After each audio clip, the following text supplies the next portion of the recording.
All right. Welcome, everybody. We're just going to give everybody just 30 seconds here. Let everybody get logged in, and get us all set up.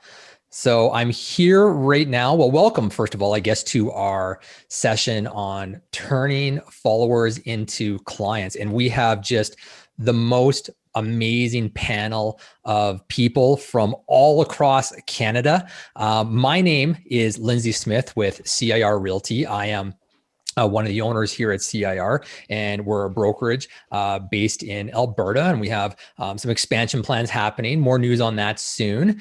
And we're super excited because CIR Realty has been partners with some of the best brokerages across the nations. And that's from two primary networks that we have affiliations with. The first one is leading real estate companies of the world, which I believe there's over almost 700 brokerages spanning like 70 countries. And we're super excited to bring in some of our partners from there. And we reached out to our networks across Canada to say, hey, who do you guys have that's amazing at some of the social stuff? It's a bit of a tongue twister. And we're also members of another organization called Aventure Real Estate. And again, that's a network of independents across Canada as well. And we reached out to that network and did the same. And we had 4 people that rose to the top, call it the creme de la creme. And we're here with them today. And I want to introduce one of them who is going to be facilitating our panel today and introducing everybody, but also doing her own presentation as well. And to do that, I want to, first of all, start off by introducing Sarah Johnston. And Sarah is a realtor with CIR Realty. And Sarah's resume is way too long to go through on this call and on this webinar. Sarah is been in real estate for, Sarah, how long has it been now? It's been 15 years, Lindsay. 15 years. I was going to say 15 years. You don't look old enough to have been in real estate for 15 years. And what's cool is that Sarah is just coming off of being the past president and chair of the Calgary Real Estate Board. So she's been involved. She's got connections all across Canada. And Sarah has built her business and an amazing following on Instagram, which is why she's going to be with us today. She's one of our top producers at CIR. Year over year has built such an amazing business, is a branding phenom, in my opinion. Everything she does is always on brand, as you guys will notice if you follow her in the teal real estate. So her hashtag or her handle on Instagram is Adventures in Teal Estate, which is pretty slick. So go ahead and follow her. And we're going to turn it over to Sarah. But just before I do that, I just want to let everybody know that we're going to have questions at the end. So if you guys want to post in the chat or the Q&A, we're going to be monitoring that. And we're going to be then going in and answering them at the end, and Sarah's going to be monitoring that. So if you have any questions for the panelists, feel free to put it in. We're not going to answer them right away, but we'll get to them all at the end, and we'll be here to answer everything. We expect to go to about 2:30 Mountain Standard Time, adjust accordingly for where you're at in the country. We do have a lot of participants from outside. So if you guys want to post on the chat right now, say hello to everybody. And just again, one more thing on the chat here, you guys have 2 options on the chat. You guys can chat to the panelists. But if you're going to chat, make sure you select panelists and attendees if you want it to go to everybody. So let us know where you're from. We got a lot of people from Vancouver, Toronto, all across Canada. So go ahead and let us know where you're from, and that'll be great. Sarah, I'm going to turn it over to you. Thank you for coming on, and look forward to hearing from you. I'm going to shut off my camera and my mic for right now, and we're going to let Sarah take it away, and then we'll go from there. Awesome. Thank you so much, Lindsay. Honestly, that was such a nice intro. He was only that nice, you guys, because I'm free. I'm free to him because, well, I'm obviously with CIR. So thanks for that. Keep that in mind. So guys, my name is Sarah Johnston. As Lindsay said, I've been an agent for the last 15 years, and I've had a lot of very interesting learning experiences. I don't know if you guys are anything like me, but I tend to like to do things the very hard and difficult way.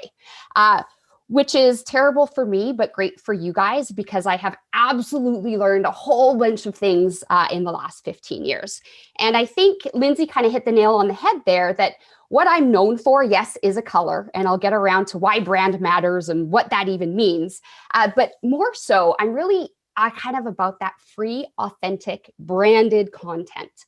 So keep those 4 words in mind, that free, authentic, branded content. So full disclosure, I am literally not the person that is here that's going to tell you how to spend your marketing dollars. I'm not here to help you boost your posts. We've got some great speakers that know all of the ins and outs of post boosting, when to do them, how to do them, and how much money to spend on it.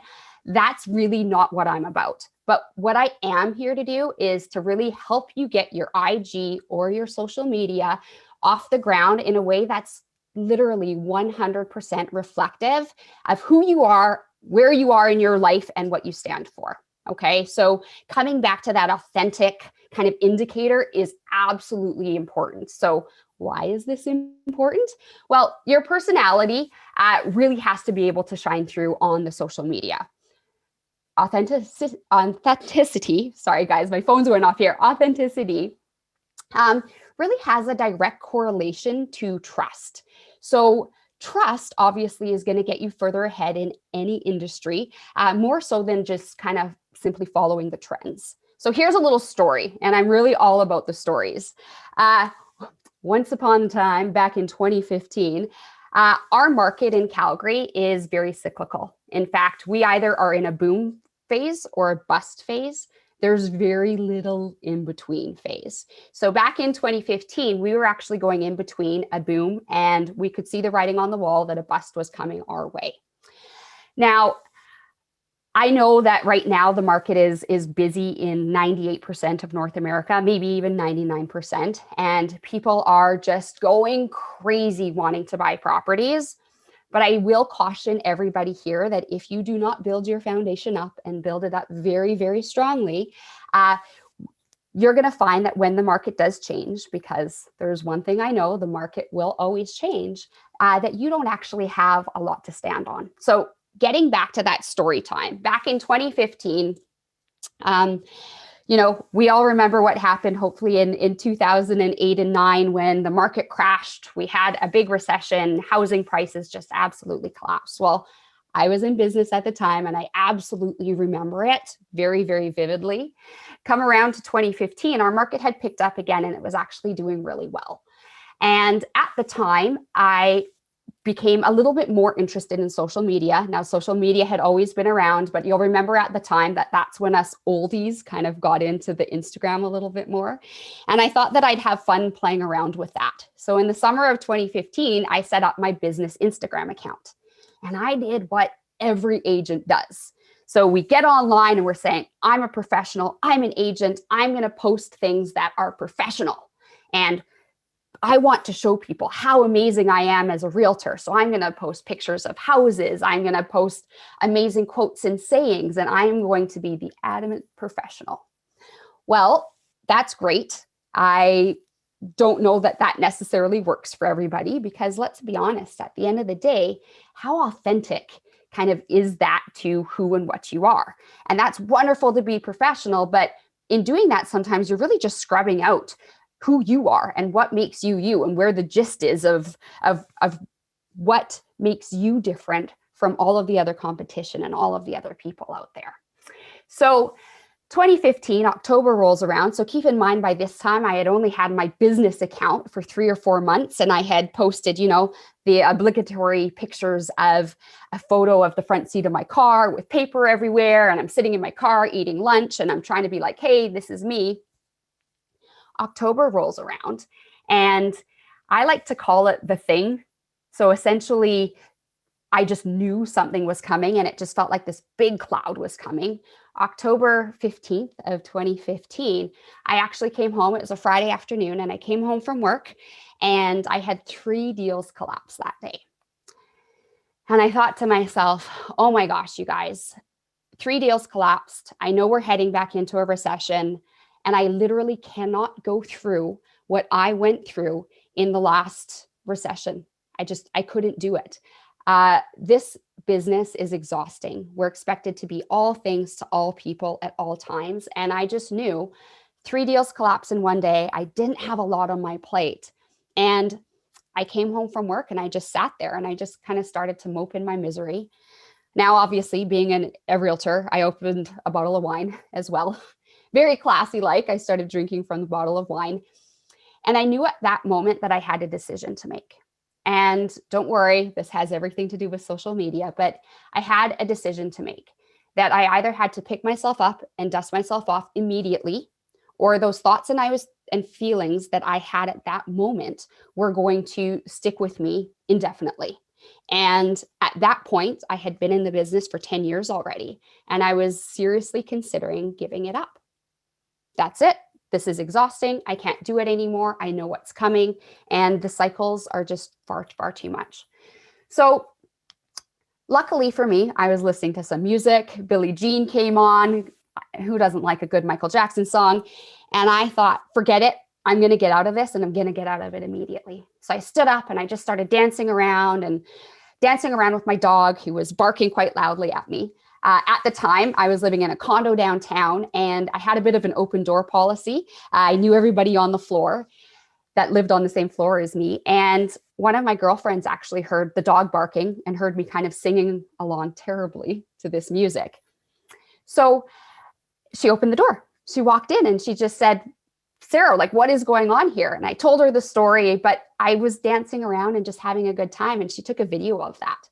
Well, by this point, I was like halfway or maybe 3/4 of the way through the bottle of wine. And the video I decided to post online. Now, I'm not saying everybody get drunk and post a video. That's literally not what it's about.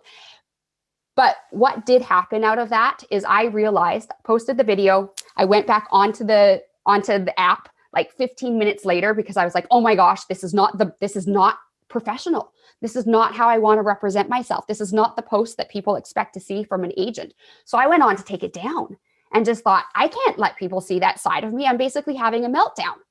Well, there's a few things that I've learned from this. One, people love to see you having a meltdown. And two, people love to see the meltdown because they're seeing the real you. So although I wasn't crying and going off, I was definitely having a moment of hurt. And it astonished me how many people came forward, whether they were in real estate or not, and just said, I can't believe that happened to you. I've had it too. And they would tell me their story. So what I'm getting at there is that me being a little bit more authentic to what I was going through at that exact time, it allowed me to form relationships or bonds with people. People reached out, and yes, the video and the post got some traction, but more so what it did was it actually taught me that what I thought I should be doing and what I thought people wanted to see from me was actually not the way to go. And instead of posting what you think people want to see, you really need to post about who and what you are and who you want to be. So I literally go back to that story, and my apologies if a few of you have heard that before, but I go back to the story because that was the moment that, one, I realized I could pick myself up from my bootstraps and keep moving along. And two, I really realized what authenticity meant to me and how I could therefore go out and hopefully explain it to other people. So since that time, obviously a number of things have changed. I decided to start posting about me and about what I was doing through the day. And hey, I'm a realtor. This is what I'm doing. Here's my marketing materials. And I share it with everybody because it kind of has a few things and a few impacts. One, I genuinely care about our industry and realtors. And I really care about the reputation that we have. I would love to hold us all to a higher bar. Okay. This whole used car salesman thing, get out of there. So I post this in hopes that I can share, in hopes that I can help other people with their branding or their marketing or how to be their own form of professional. But it also shows my clients that I'm willing to work hard. It shows them what I'm doing throughout the day. And here's something that I never thought of and I didn't think of when I had posted that video or when I was not authentic compared to where I kind of feel like I am now, is it's actually showing that you can get and have some respect within the industry. And what that does is that actually helps your clients kind of be like, wait a minute, other agents recognize and see this person too. And so it kind of has a bit of a layered effect like that, if you will. Okay. So at the time, and I think this is kind of important to know, at the time I was working with a business consultant and coach who told me immediately that I need to get rid of all of the posts that were helping other agents, that were showing my branding and my marketing, because they were not my client base. So I'll reiterate that. she said, absolutely get rid of all of that. Start posting about the houses, get back to the basics, because it looks right now like you're marketing yourself to agents. And I took her advice and I threw it away, because I don't care if I'm marketing to agents, because I'm doing what is true to me. And I'm going to let you guys know how that worked out. Now, instead of perhaps showing the houses and getting people to come to an open house, what I'm doing is I've increased my referrals nationwide. So in all of North America, not just from Canada, but from the States as well. So by marketing to the agents, although I feel like I'm just sharing ideas and I'm showing who and what I am, what it's doing is it's actually helping kind of my name get out there, and it's really helping with that referral business. The other way it's helping, obviously, CIR, at CIR, we're very big on ninja selling. If you guys haven't heard of this training program, I highly recommend it. I shout it to the world. Please look it up. There's a fantastic book by Larry Kendall all about ninja selling. But what it does is it allows my clients to pass my name along, and they feel like they're actually doing their friends and family a service by doing so. So they pass my name around. Well, guys, let's be honest here. How is everybody catching you, and how are they looking? They're going to look you up online. So the first thing they do is they generally go to my Instagram, and by going through there and seeing who and what I am, and hopefully it coming across in a very, very authentic way, they feel like they already know me. And by doing that, you've already taken away some of the competition. So that's just a very, very basics of why I think it's so important to be authentic. I could talk for hours about how to kind of find your brand. Yes, mine is teal, but yes, teal as a color actually means something to me. So I wasn't just picking something out of the air, but you could actually be marketing yourself for free if you actually find out what is authentic to you. People want to work with you. They want to work with you because of who you are, what you do, the charities you support, what activities you like to do, your family structure, absolutely anything. So please keep that in mind. If you learn anything from me today, it's really that please do not do and post what you think you should be posting, but do and post what you feel kind of relates to you. So I hope that makes a little bit of a sense there, and we will definitely get to some questions at the end. But in terms of interest sake, I do want to introduce you guys to the next guest.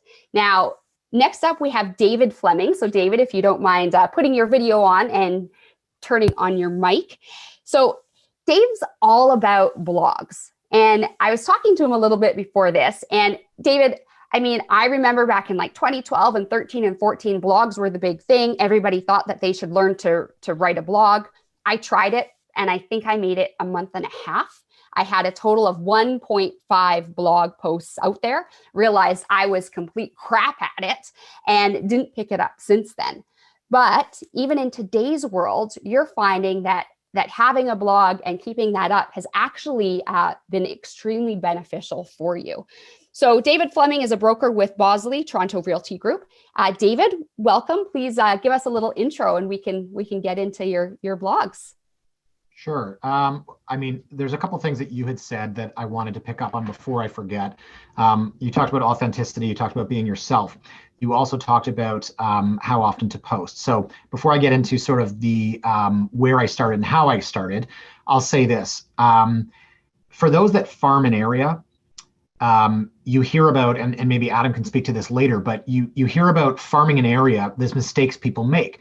They don't send out enough. If we're talking ad mail, for example, there are people that will say, I'm going to farm this area, but they'll only send out one piece of mail per month, right? And whether you're into the coaching or the books or networking with other agents, you know that you should probably be sending out 30 pieces a year. So the people that say, I'm going to farm the area, but either they don't have the money, or they cast the net too wide, or they don't do it often enough, it's not going to work. So when it came to blogging, the idea to me, you mentioned 2012. Okay, so 2006 was when I started. I had the idea. I got into real estate in 2004.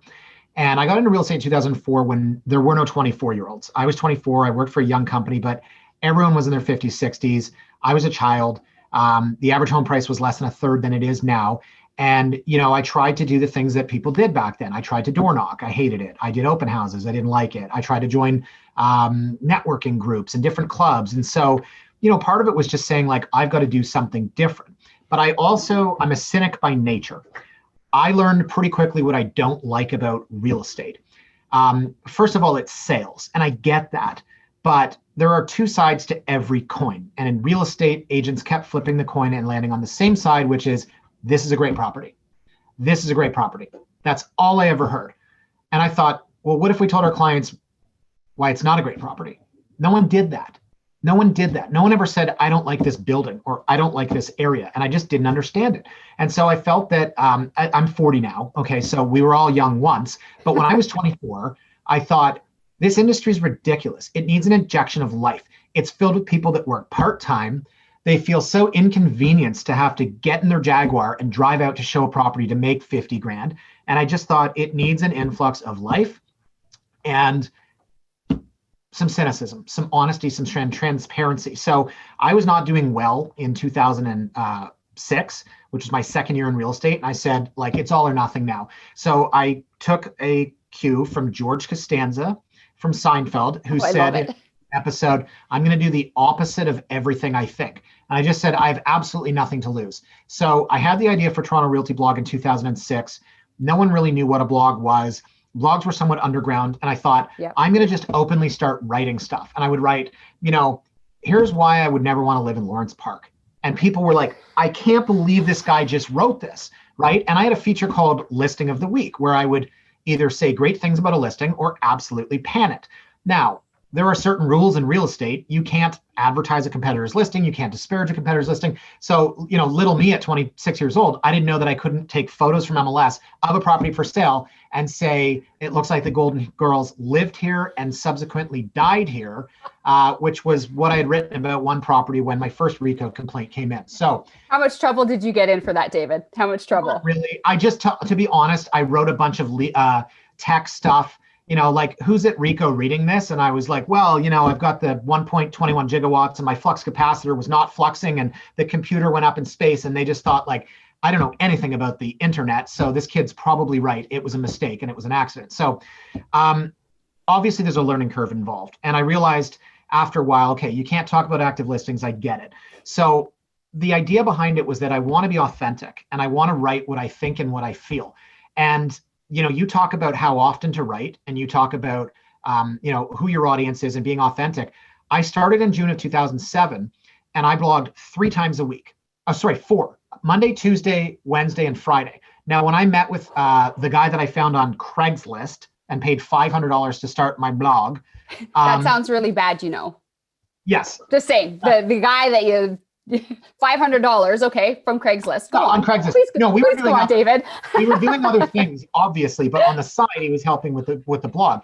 So he said 2 things. Number 1, you only need to post once a week. And number 2, your blog should be 400 words. So I immediately took that and said, great, I'm going to do it 4 times a week, 1,200 words. Okay, my blogs now average 3,000 words. And my wife, God love her, she's doing an online master's right now. And she's like, I can't believe I have to write a paper that's 3,000 words. And I'm like, oh my God, that's one of my blog posts, right? Like, give me a break. So, but you know, I have the gift of the gab. I like to write. I was always interested in creative writing. So if you're going to do it, you have to be good at it. And I don't think that everyone can blog. There are people in this business that can't read, write, or spell. Some of them are multimillionaires. So you have to do what you have to do.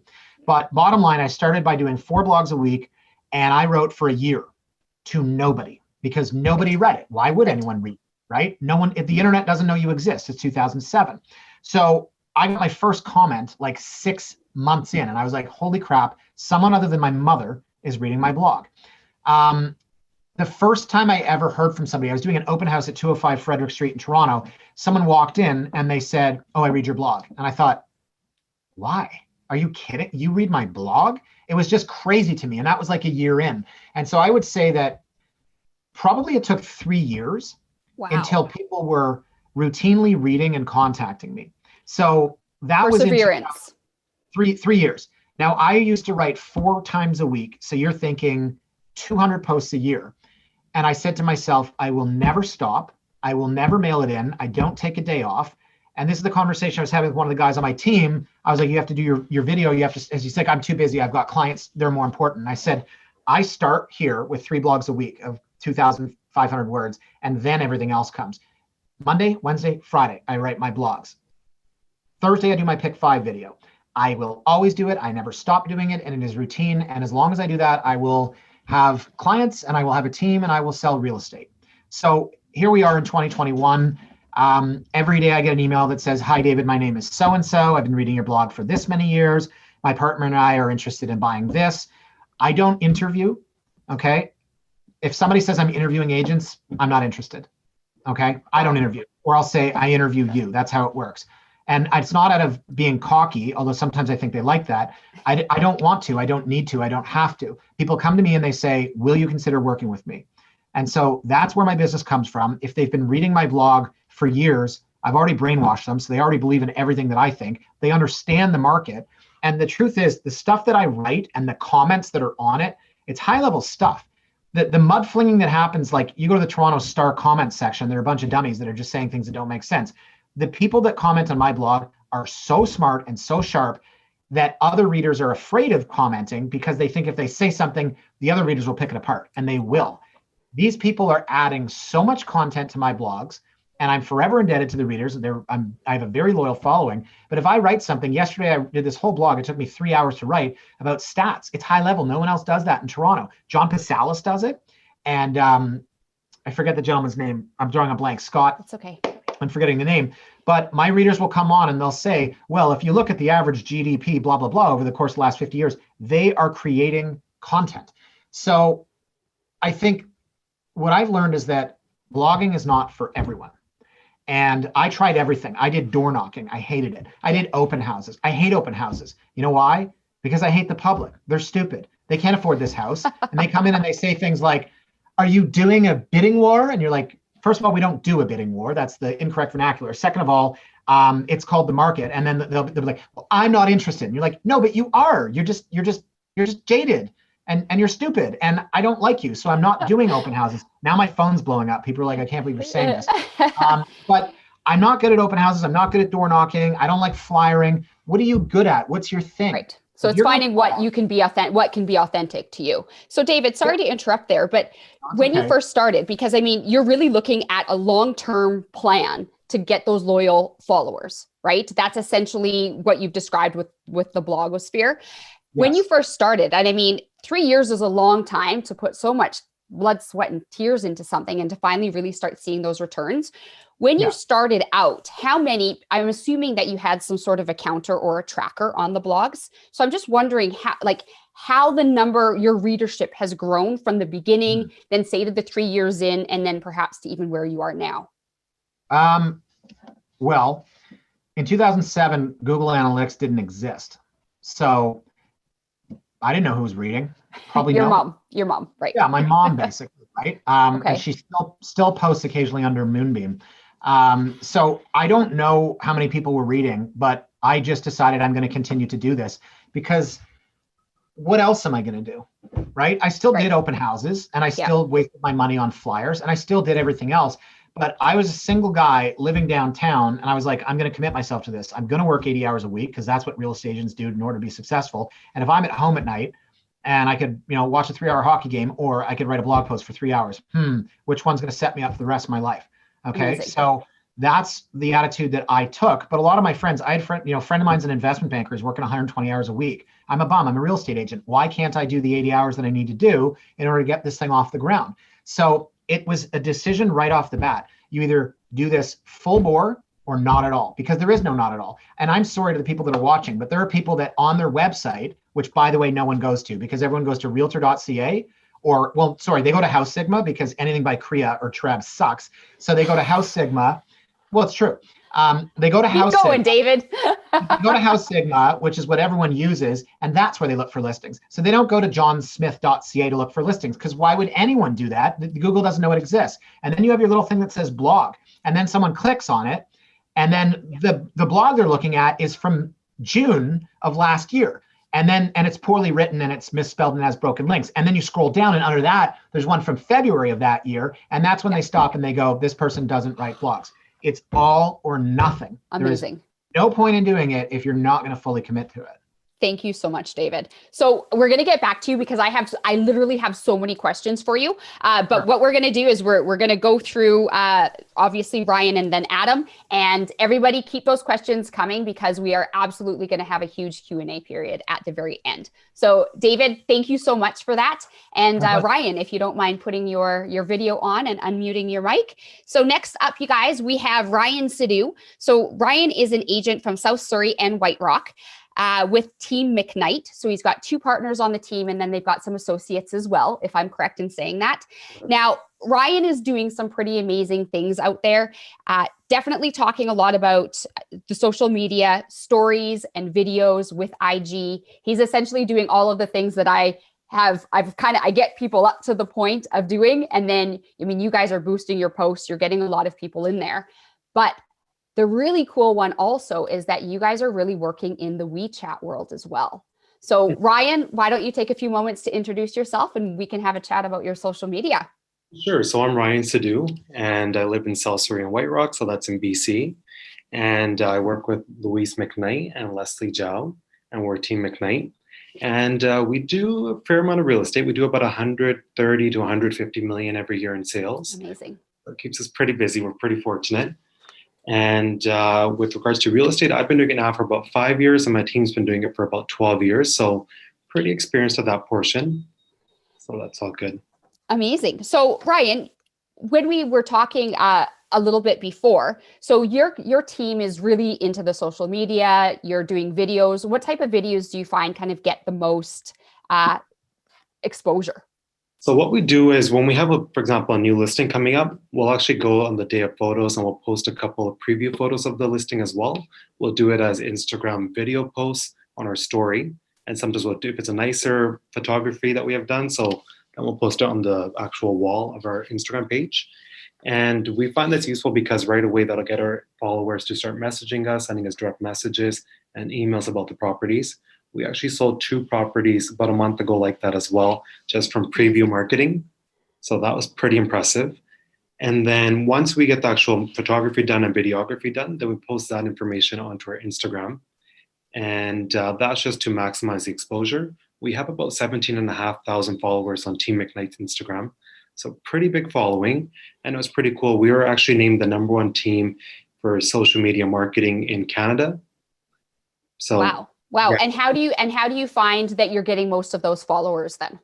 That's all organic followers. So it's just, we post every day. Our story always has activity on it too.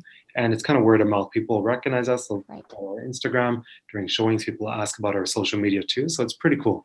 That's awesome. And then of course you guys show your personality within that also, right? We so do. People actually feel like they know who the agents are. Yes. Outside of work, we do try to get together as often as possible as well with safety precautions and COVID precautions.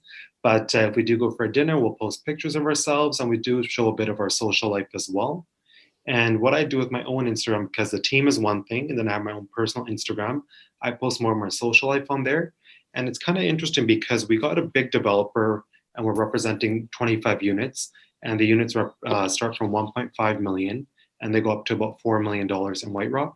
It's called Phantom and it's a really boutique building. So that developer saw my personal Instagram and they said that they like that I actually work and have a social life and I'm not just a robot.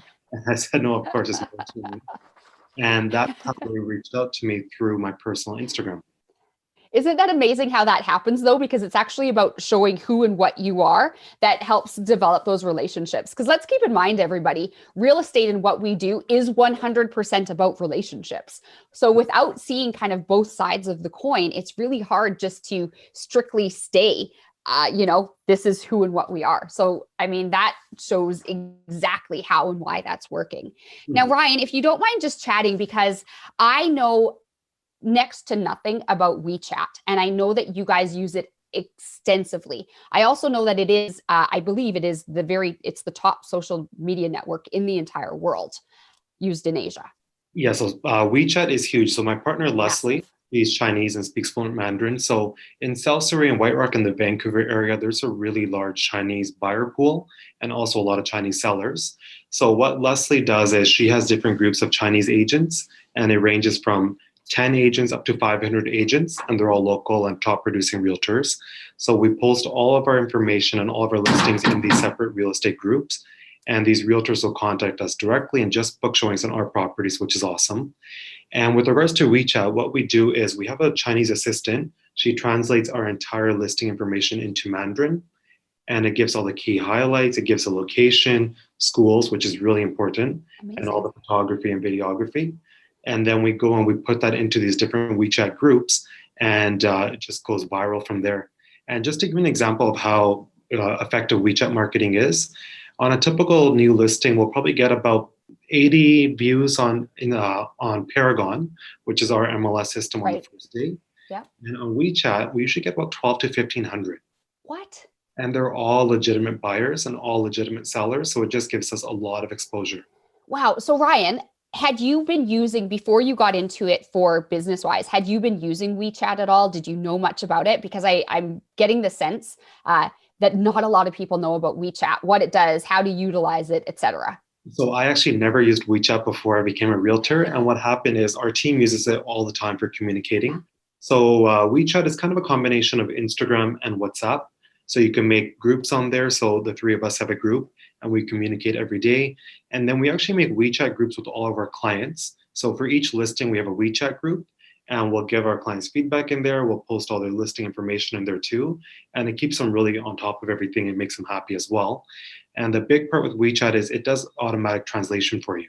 So if we have Chinese clients that we can't communicate with, we type in English and it converts it into Mandarin for them, and vice versa.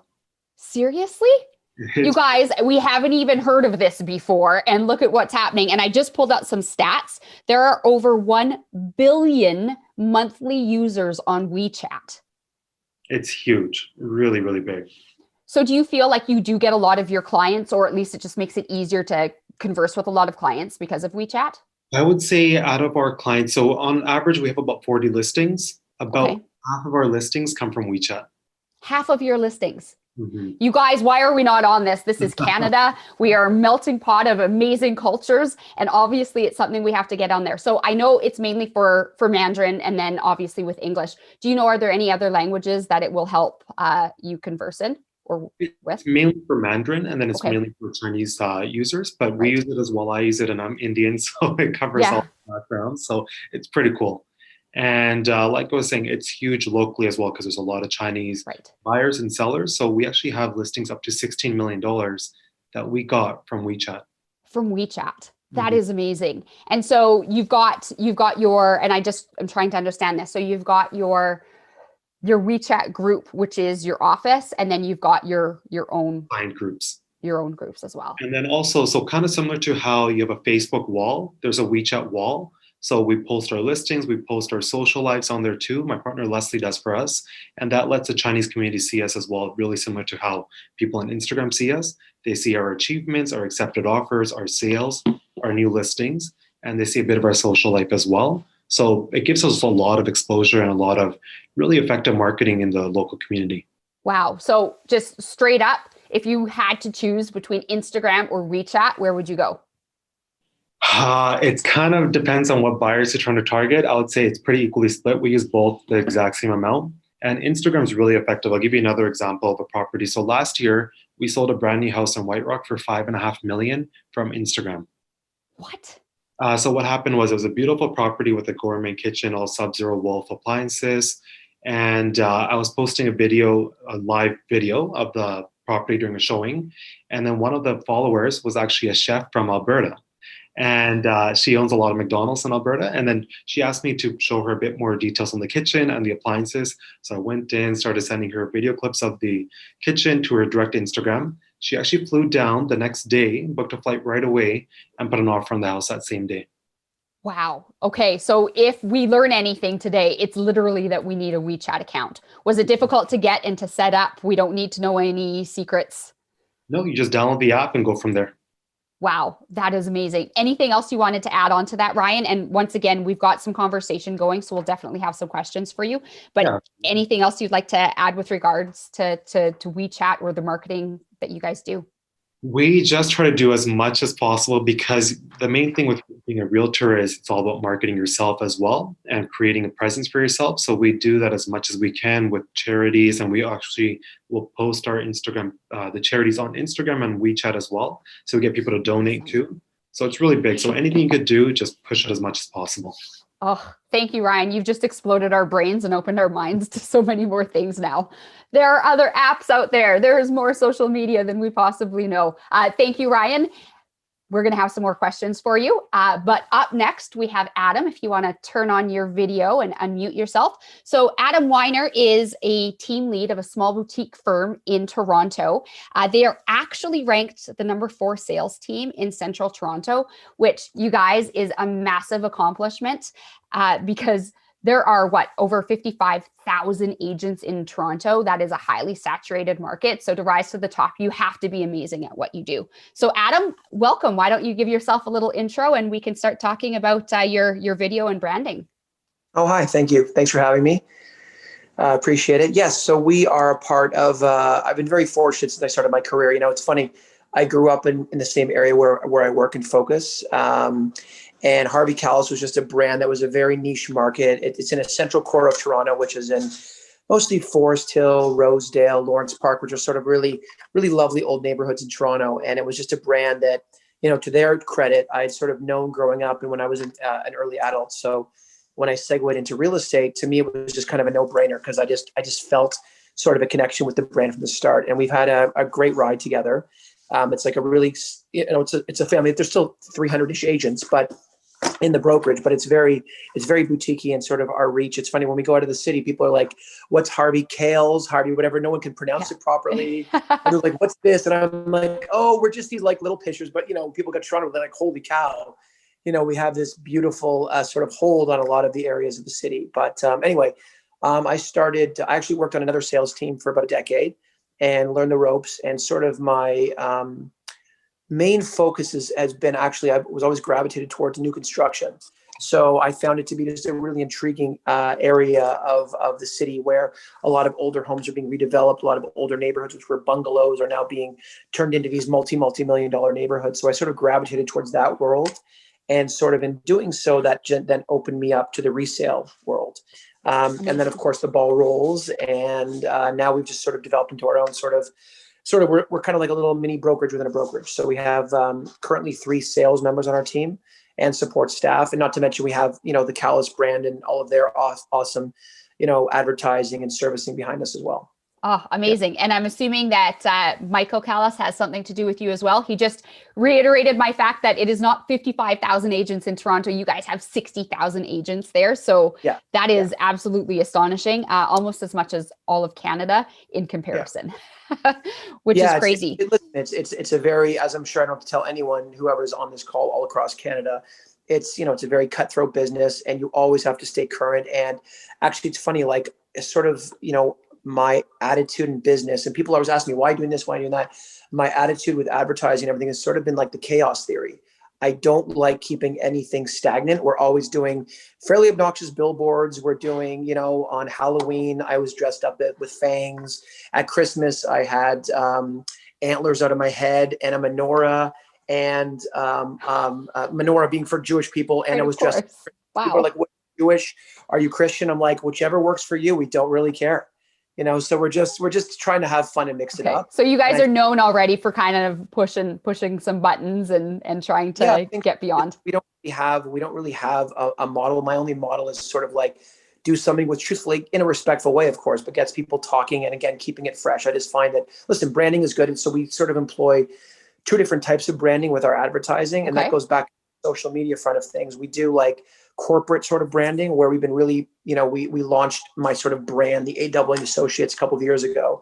So we look at it as kind of like McDonald's, where we're constantly like reinventing and changing things up. Yeah, of course. We're hammering a neighborhood and sending it to a certain farm. We're very big on farming in a specific area.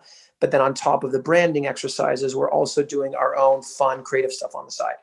Oh, that's amazing. So let's get into the social media a little bit more. So which social media platforms are your guys' favorites, and what are you using? What do you see as kind of your best return there? How are you getting clients from social media? So with our social media, we actually started about 2 years ago, where we really started digging into it. Before that, it was just one of those things people do, but we never really put a lot of focus into it. I used to be a very, one of the biggest clients of the National Post in Toronto, and we had like a full page ad, and we go to tell people how important we are with our appraisals, because we had like a big ad. It felt very hollow because people weren't actually using it. So we started diversifying into social media, and it just sort of grew very quickly. So with ours, the one thing I can, brag about is all of our followers are organic. We haven't spent $1 paying for anybody. It's been painful. I mean, we've spent thousands upon thousands of dollars getting people viewing us, but all of our followers, again, we're not paying SEOs. We're not doing any of that stuff. We're just growing it organically. And we're between myself and my other colleagues, we're a little over 10,000 followers now, which is great for our first couple of years. But we try to, I think our goals are usually every couple of months to add another 1,000 followers. That's amazing. So what kind of content are you finding kind of brings in those followers? As I said to you just like a moment ago, and again, mainly it's Instagram. Our Instagram crosses into Facebook, crosses into Twitter. I haven't been much of a Twitter person myself.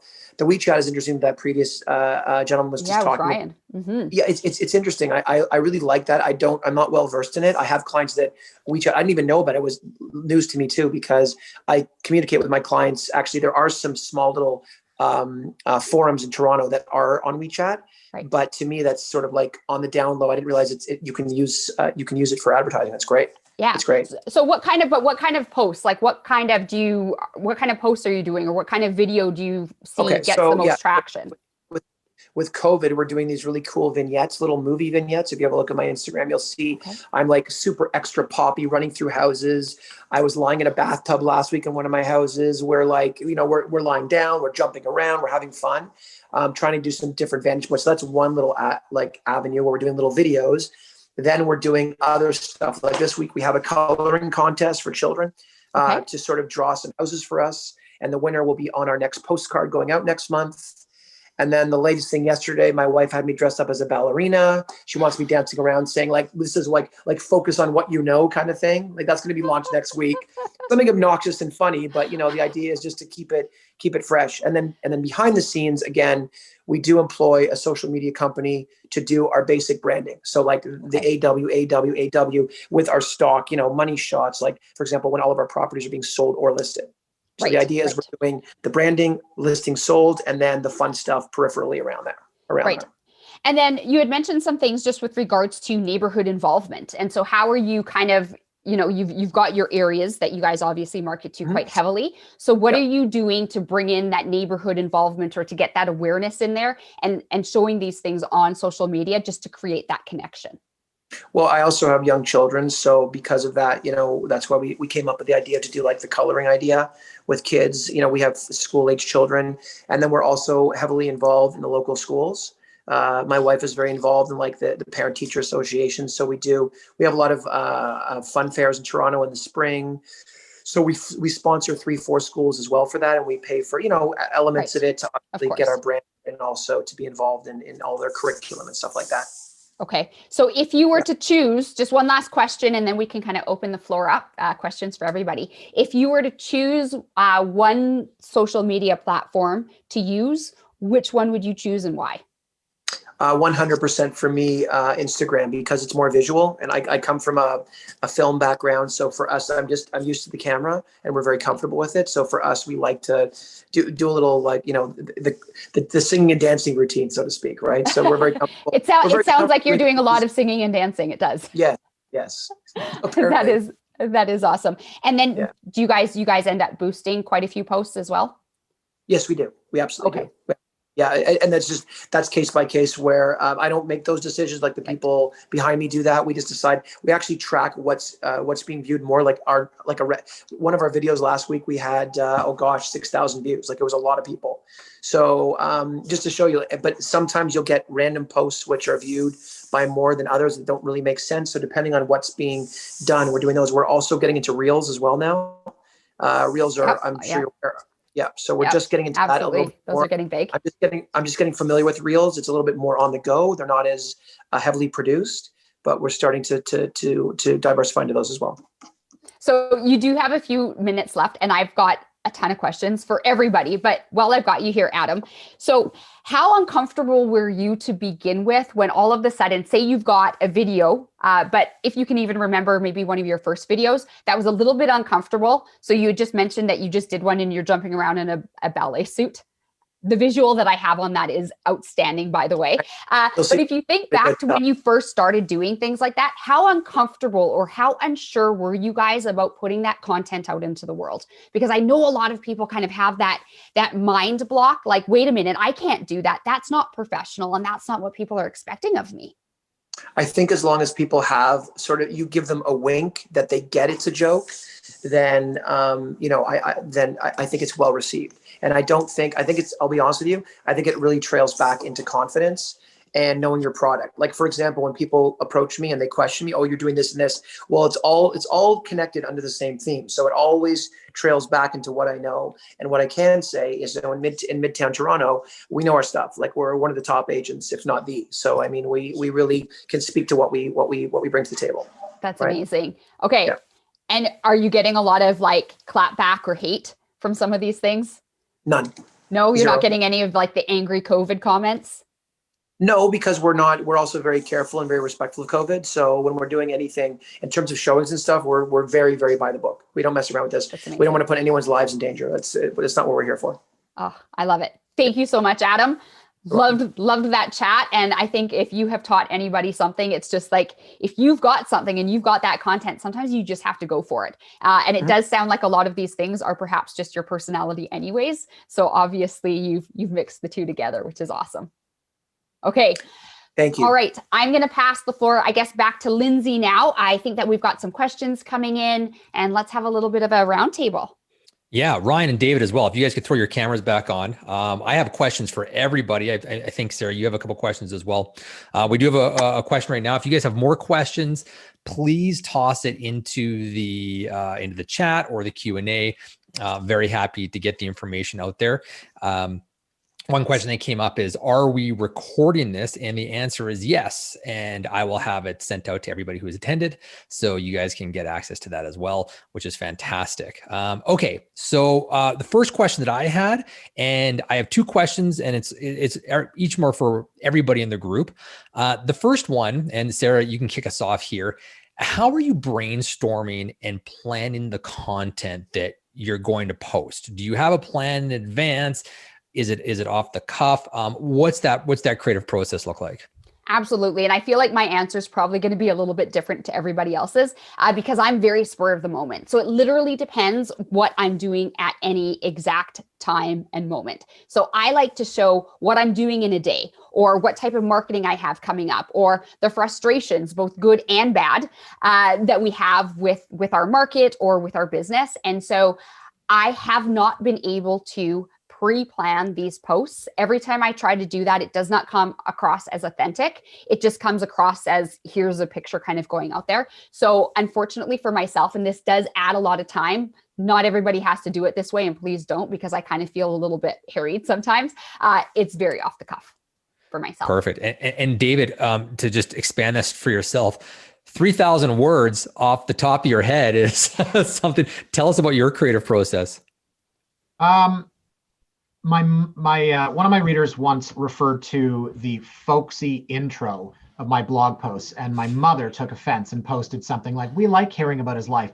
So I try to start every blog post. So one of my good friends, Lindsay Anderson, just sent me a text about Ace of Base. She's watching this.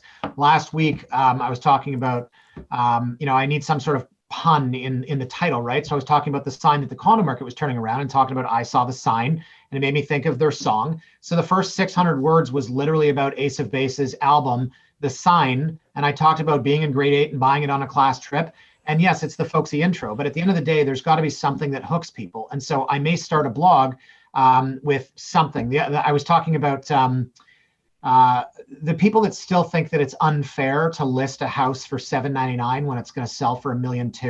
My argument is the buyer should inform themselves. The buyer agent should know what the comps are going to go for. And I likened it to those Columbia House ads in the 1980s and 90s when we were kids, 12 CDs for a penny.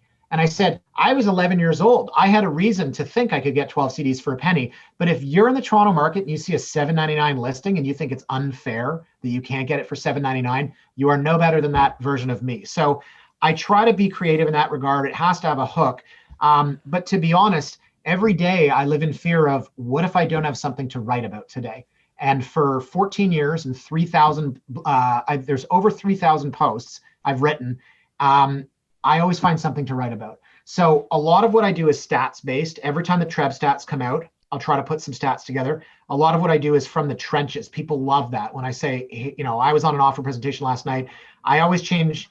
I don't give out addresses because, you know, you're not supposed to give out sold data, because Toronto Real Estate Board is basically the mafia and they would take our license away if we did. But, you know, there's certain things that you can't do. So I try not to do those. I'll try not to describe the property, right? The listing agent will change he to she, et cetera. But people love the trenches stories. And then I do, I have one called MLS Musings, where I take pictures on MLS, you know, the agents that shouldn't be in the business that take photos with their camera, or they take photos, you know, or they misspell things. People that, you know, they literally cannot spell also shouldn't be in the business. Some reason people hire them and trust them with their largest asset, which is just amazing to me. But that's the kind of thing that I like to put up on MLS Musings. So there's always some sort of a theme. I actually don't know what I'm going to write for tomorrow. As soon as this is done, I'm thinking tomorrow I'm going to look at some of the headlines and kind of just take it from there.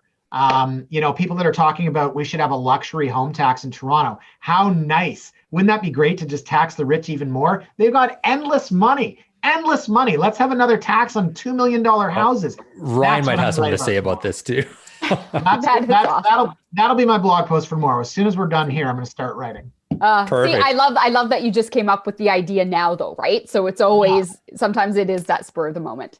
Sure. Yeah. Ryan, give us your creative process here and maybe your thoughts on luxury tax. No, I'm just kidding. We'll take that for a different thing. My business a lot. So let's not talk about that one. But fair. For actual content, it's more in the spur of the moment as well. And for example, if I know I have an inspection at a house, I'll post that house on our Instagram post. And then I'll do a little video clip of it as well and just kind of show what's happening in the moment, just to kind of show people that it's not pre-planned and it's actually organic and it's actually what we do on a daily basis. Very cool. Very cool. Adam, final thoughts on that? Yeah, our posting is completely chaos. We have listings every 14 seconds. So we just are like, post this. And again, at the end of the day, we try to take a step back and then say, okay, what are we missing? And try to keep current. We're showing obviously our presence, but also a little bit of direction with messaging. Awesome. Perfect. Yep. Perfect. Sarah, I'll turn it back to you. There's looks like some questions that popped up. Yeah, there's absolutely some questions. So Adam, you mentioned what sounded like reels, which we were talking about reels a little bit. Did you want to just explain that? We've just got some questions with the reels. Sure. Well, reels are, as I'm sure some of you may know, are little short snippets, 15 seconds long. And it's sort of, as I mentioned to you earlier, we're doing like some movie vignettes where it's like a minute and a half. So it's just condensed against. The idea is you're sharing a thought or a moment at a house. Like, so I've done a few where I'm just standing in front of a house about to go in, or I'm standing in a living room. The idea is to obviously bring the audience in to entice them. And it's a short shot. So then people will obviously engage to then give you or give them further information on the back end when they reach out to you. Perfect. And I've also found, just to add to that, I've actually found, I was playing around with TikTok a little bit during Christmas with some of my young nieces and nephews. And if you take the TikTok videos, you can actually post them just like the reels, which is amazing. So it's an easy way to make a very condensed, short, fun video, add some music, and just create all of that content right there. Okay. Perfect. Thank you so much. Now, this is to everybody. Do you guys hire third-party people or people overseas or corporations to create that content for you? God, no. I saw that comment. Well, like, I mean, like you're talking about David, careful, because some people do. Some people do here. So we're going to hear the other side of the story in a second here. Go for it, David. Go for it. Give us the David side. I love this. David, you should have your own show, man. No, but as a writer, I can say that, like, it's got to be authentic, and you can't hire someone else to. So like, I've had a lot of people copy my blog posts. Okay. So when I see somebody that has copied my post and on their website, it says, This morning, Yeah. my wife, Jenna, said to me, and it's like, but your wife's name is not Jenna. You're some fucking asshole from, sorry. Oh my God, did I say that? I promised I wouldn't swear today. Thank you, David. Yes. Anyways, you're some guy from, and then I was going to start naming companies I don't like, but there may be those people on there. But like, I've had people even translate my blog into different languages. I had a client that was Chinese and they said, hey, look, and they sent me, someone had been copying all of my blogs and feeding it through a translator and putting it into another language. So it's not authentic, and people are going to know that. And so, you know, I think that if you're hiring someone from overseas, you've got to ask yourself, am I really doing this for the right reasons? And so there are things that you can outsource, absolutely, but certain things should not be outsourced. And like, that's one of them. So if you want to hire a ghostwriter to write your newsletter, fine. But I think that, and I'll sum this up very quickly. Part of the reason why I took the attitudes I did when I started is everyone in 2005 had the same company doing their website. And I won't name the name, but everyone had the same website. So what's the point of it? Right? So if everyone has the same person writing the newsletter every month, and I'm sorry to say, the agents in my company, oh, Kristen's mad at me. Every agent, they send out the same thing on Instagram. What's the point of it if 150 agents send out the same graphic? So if you've got the same writer overseas that's writing the same crap for all of you, you're better off literally doing something that is poorly written, misspelled, swearing, as long as it's authentic. Oh, I love that, David. Thank you. And you hit the nail on the head there. Honestly, if you go through Instagram at certain times of day and you look up a certain hashtag, you're going to see about 15 posts that are the exact same. So the same picture, the same write-up, the same everything. That is not going to get you that authentic reach. That is not going to help people know who and what you are. So I'm absolutely on the same page with David. I will not ever hire that out because it's not me. However, I do fully understand sometimes you just need content or something there to build on. Ryan, and then we'll go to Adam. What are your thoughts with regards to paid content? We don't pay any companies to do our stuff. We do it ourselves. But with regards to, say, we did a really large sale in an area, we will target the area and do a paid promotion in that area, just as kind of an online promotion. Yeah, no, that absolutely makes sense for sure. Adam, what are your thoughts with paying people to do content for you? Yeah, I don't agree with you guys, actually. I think that you have to pay people. And my people are not overseas. They're in Thornhill. So if you want to call it overseas, that's about a 15-minute drive from my house. But yes, we do pay them for content. And I think it's also individual. I agree with David's earlier comments that sure, a lot of people have the generic stuff, but we're fairly aggressive with the people that we hire, and we demand our own sort of like look, which we get. And again, we have what's called a brand guide every month. So we're given a breakdown of what's being posted all month long on different days, whether it's a message, a house, a this or that. And then as I mentioned to you earlier, we then have that core. And then off of that core, we always have the branding, and then we do our own thing on the side. So I think a mixture of both is better. Yeah. Well, thank you, Adam. And I think it is important to realize and differentiate the fact there's different from paying for content just to throw up whatever content. But I mean, you guys are essentially, you're paying for professionals to do something for you and for your brand. So it is still original to you guys. It's not something that's going to be copied and pasted to 5,000 other accounts. Okay. And guys, that's a huge huge differentiation there, because let's be honest, we've all like paid people to follow us around with cameras and do that type of thing too. But it's completely different from just hiring perhaps a company that is going to do the exact same thing for every one of their clients compared to, you know, hiring a local company. And I love the fact that you guys keep it local, hiring a local company to do what you're asking them to do. Perfect. So I hope that makes sense to everybody as well. Getting back to some other comments here. And this is a question for everybody. What are your thoughts on using podcasts as a non-traditional marketing tool? Adam, we'll start with you. I'll go backwards this time. No clue. Love it. So the answer is no. The answer is no. Yet. Yeah, whatever. Ryan, truthfully, guys, I'm I have busy. to agree with Adam on that. I don't use podcasts and I don't listen to them too often, but so no, it wouldn't work for us. Perfect. All right, David, podcasts. I was going to do podcasts. I started, and like Adam said, you're just too busy. So I recorded 3 of them. I bought the gear and everything, and it was going to, we were going to roll it out.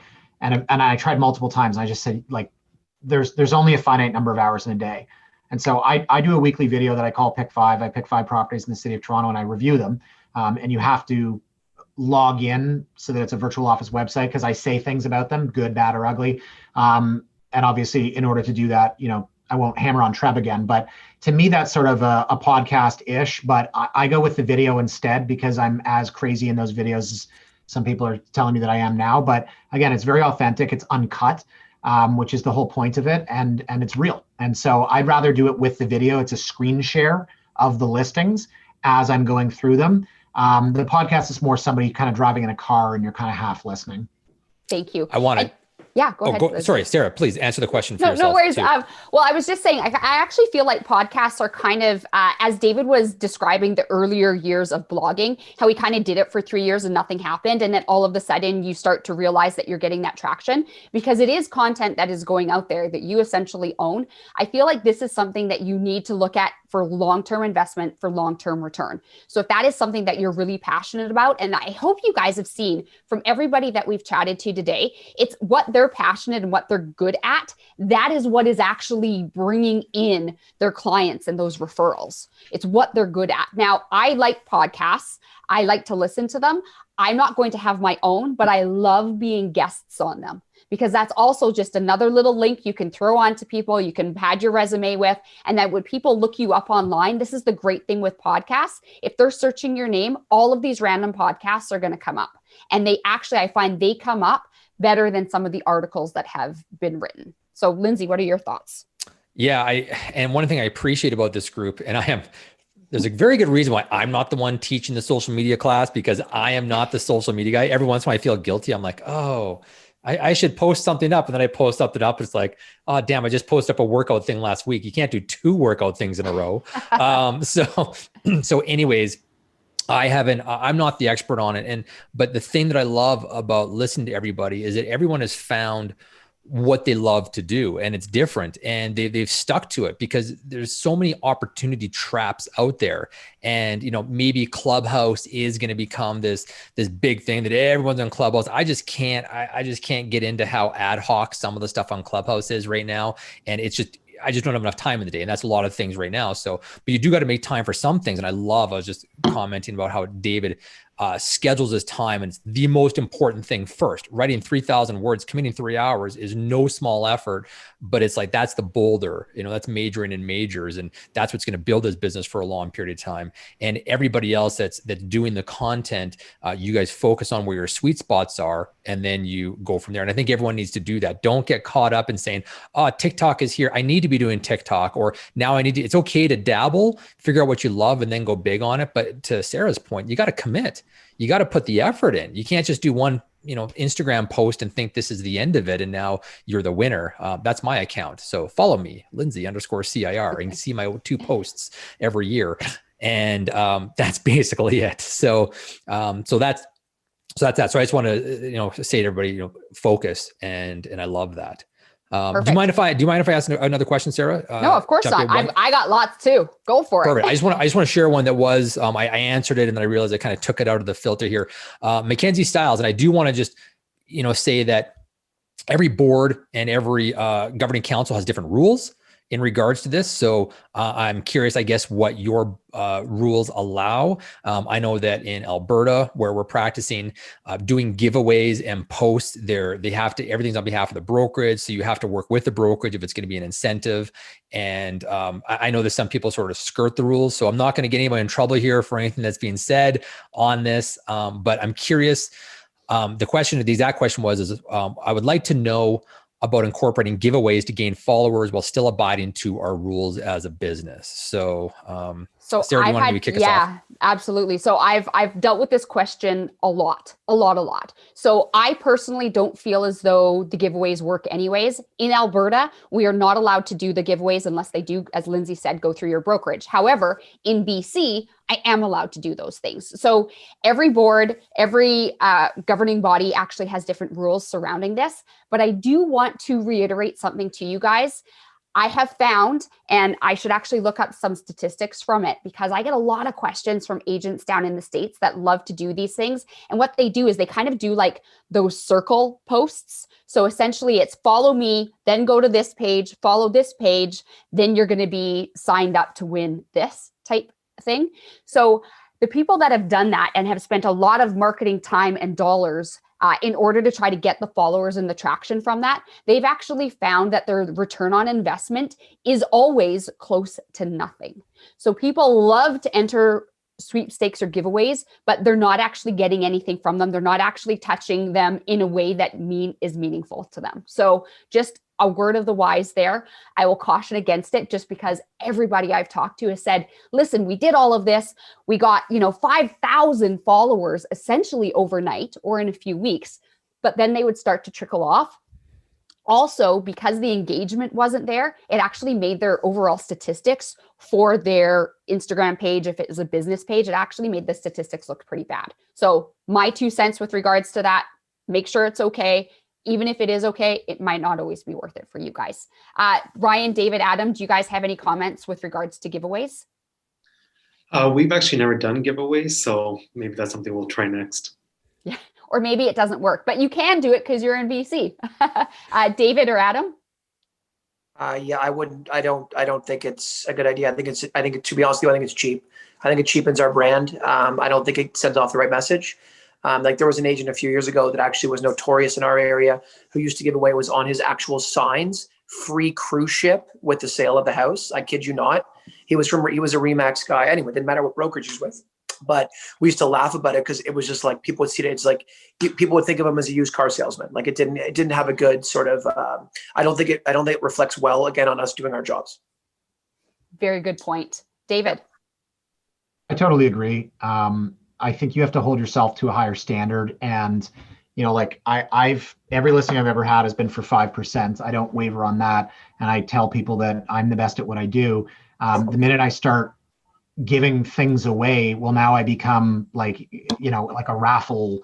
Like it just doesn't jive with what I'm trying to put out there. So the other point I wanted to touch on is, as far as followers go. So I'm a cynic. I don't know if you guys could tell, but no, I don't understand this thing that's become this like occupation where you're an influencer, right? You're some out of work person that's like, I need to get people to follow me.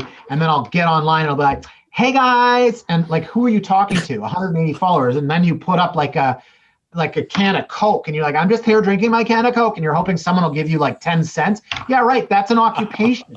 When did this become this? This is an occupation. This is a job. People do this for a living. So if you're trying to sell real estate, then sell real estate. That's what you're doing. So you're trying to get followers to help you sell real estate, not to brag about your followers. And then you've got to look at your demographic. So the Instagram image of the person with the MLS listing, and they're like, I'm showing this, but it's on the steering wheel of their Range Rover with their Rolex. Yes, my favorite. Okay, so that person has a demographic, right? Other douchebags. But that person is looking for that specific type. But if you're only going for that part of the demographic, right, then the other 99% of people that find that to be distasteful are not interested in you. So I just think that the followers thing, you got to remember, it's not a contest to see how many followers you can get. You got to actually sell these people real estate. And then second of all, the message that we're putting out there with things like giveaways and like it's just so corny. And you've got to remember who your demographic is. Oh, I love it, you guys. Okay, Facebook ads versus Google ads. And of course, Facebook is also Instagram and everything else. Do we have, David, actually, I wanted to ask you, do you boost any of your, I mean, it's all outsourced. I outsource all that to China. So I don't really, I don't know. Do you seriously? I don't know. I don't. Okay. I don't know when I started every minute. I started at 24. I was like the young guy that's good with computers. I don't know now what boosting is. I have no idea what that means. So you haven't paid to boost any of your posts anywhere to get it more traction online. anything like that? Everything I do is organic. Okay. I don't all the followers, everything oh no, you know what? I think that's wrong. I think we do. You know what? I don't know. My marketing manager does that. But as far as the blog goes, it's all organic. Yes. Love it. We don't have a marketing manager, but we do paid posts, and it does lead to activity for us, and it does lead to us getting more business out of it too. So I have to speak for myself. It's led to quite a bit of business for us, so I can't complain about it. No, well, and that's the thing. So are you finding Google versus Facebook? We don't really do too much on Facebook. We do a lot more on Instagram because there's a lot of younger developers here, and they're more trendy and more on Instagram compared to Facebook. So we push where our actual sellers are. Perfect. Adam, what about you guys? You guys do some boosted posts? Yeah, we do. We do Facebook, Instagram, and Google. We do all three. Get a little bit. Nothing. It's again. I think it's just more getting our name out, more branding, and I get a call here or there. Whether it flushes out anything, it's hard to quantify. Okay. Are you finding one is better than the other? Instagram. Instagram. Yeah. Lindsay, you'd actually be a good person to ask about this. What are you hearing from all of the agents? There's a million of us. Yeah, no, we, lots of people are really enjoying Facebook right now. I think Facebook cost per landed lead is a lot less expensive, but it's funny because Google is taking people in new directions now too. I mean, with the whole business page thing and people getting, seeing people's reviews and then people contacting them off of reviews. That's a whole nother animal that we're seeing right now. But I think that most realtors, it's funny, I'm gonna put a little plug in here as well. We have this panel, this style. If you guys found this mildly entertaining, we're gonna bring David on for 3 more of them to have a. Have you ever seen that guy whine about it on College Humor that like drinks wine and just rants about everything? It's awesome, David. I'm sending the guy to you. You need a part-time job there. But anyways, I think you guys are fantastic, and we want to make sure that we want to start doing this every month with around our network. And our next one is going to be anatomy of a lead generation website. So we're going to talk to some of the top people in our networks that are getting good performing websites, and we're going to be diving into that. It's like, what are people getting? But as far as like lead gen sites go, I know that people are doing a nice balance of both of them. Obviously, Google is very easy because it goes all around the web with the different stuff you can do within Google. But now with Facebook owning everybody, they're almost synonymous. Like you almost should be doing a little bit of both. I don't think it's one or the other, but play with it for sure. Absolutely. And then Brandy just made a comment. Those paid posts that you do, they do allow the retargeting. Whereas if you're just kind of boosting the ads, they don't allow for the retargeting. So just kind of really narrowing down on what market or demographic that you want to see there. I want to touch on Jessica Tabrata's question there about, what are the top 3 platforms that you guys use, or maybe it's the top one. You have to eliminate everything. You have to focus down to the bare essentials. What's working great for you? Ryan, let's kick it off with you. If you have to just eliminate it down to 1 or 2 platforms, which one are you using? I would say Instagram and WeChat. Fantastic. Adam? 100% Instagram for us. Okay. David? Everything comes from my blog. Amazing. I'm still trying to see if Instagram, Facebook, et cetera, is even worth it at this point, to be honest. Fantastic. And Sarah? Totally fair. Yeah, you know what? I think social media is very much like a CRM. Whatever it is, whatever one you're going to use is the one that's going to be best for you. Okay. So for me, it's obviously Instagram, but I really like TikTok. And I'm as old as these other guys here, but I really like TikTok right now too, just because they make it so easy to throw those videos together, and you can do something absolutely ridiculous, and it can kind of blow up. I think my biggest video on TikTok has 140,000 views, which is ridiculous, and it was literally about me getting very, very sick and vomiting over Christmas. So, right? Yay! That's awesome. I have one more question, and then we can wrap this up. My question is, this is almost like a brand thing, but a brand in terms of your personality. What is the impression of yourself that you're trying to give when you post? What is that feeling, or what is the image that you're trying to portray about yourself? Is it something that's conscious? And if it is, for each one of you, what is it? What is that sort of that brand and that feel you're trying to do? David, why don't we start with, or sorry, Adam. Let's start with Adam. I would say first and foremost, I want it to be quality. Like, you know, he was joking before about the guy driving in the Range Rover with the Rolex watch and all that cheesy stuff. Like, a lot of people throw around the word luxury a lot in Midtown Toronto and Forest Hill and these high neighborhoods. I find it's overused and it becomes very cheap. We want trust, so we want quality. And then on top of the quality, we want that playfulness behind it, so people realize we don't take ourselves too seriously. Perfect. David? You know, not to stroke Adam's ego here, but to be honest, like, yeah, when I do think of his team, I do think of luxury and I do think of quality, but every other agent that uses it, I can see through that. I don't know that the public necessarily does. Everyone has the number one on their billboard. It can be number one in anything, right? Everyone has access to the same statistics. You actually have to demonstrate it out there. So for me, when I started the blog, I wanted to be authentic. My tagline was honest opinions from Toronto's real estate insider. My dad said, you're literally going to be a piranha, like other agents are going to hate you. And at first they did. They hated that I was giving away the secrets, or I'll talk about multiple offers. People don't want to know it, but when something sells for $1.2 million, the next highest offer is $1.1 million. And I had 30 offers on a listing. I divulged all the offers and agents were going crazy. The public can't know, they can't know. You know what? Look after your own business, because now they like me. That's what it is. They like me, they trust me, they want to work with me. And that's what I'm trying to put out there, is that I'm a consumer advocate and I'm actually telling them what's happening in the industry.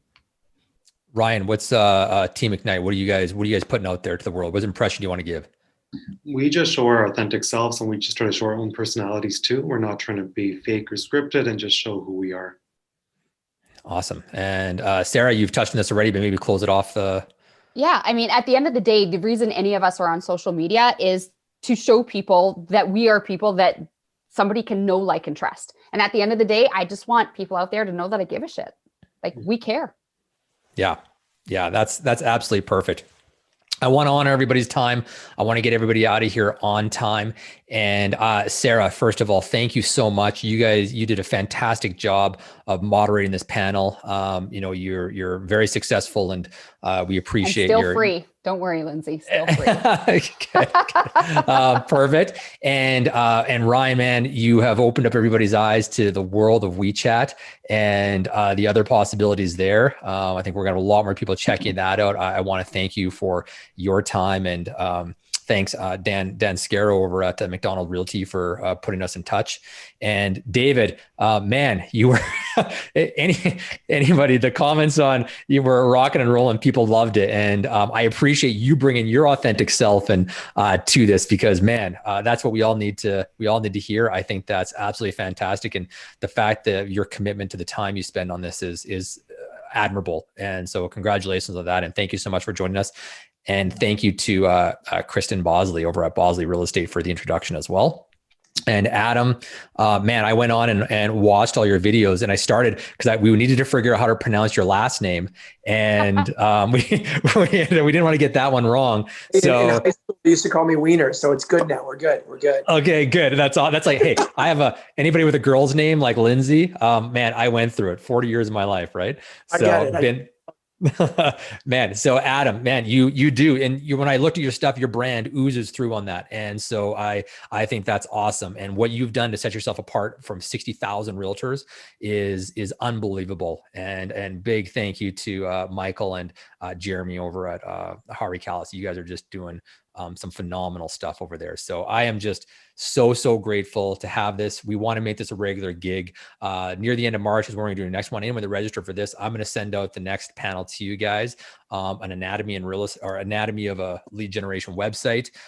Still looking for panelists on that. So if you know anybody, or you happen to have a lead generation website as well, please email me, lsmith@cirrealty.ca, and we can go from there. I want to thank everybody again. Thank you guys so much. All the best, and keep killing it in this busy market. Thank you so much. Good luck out there, guys. Bye. Thanks, guys. Take care. Thank you, guys. Be well.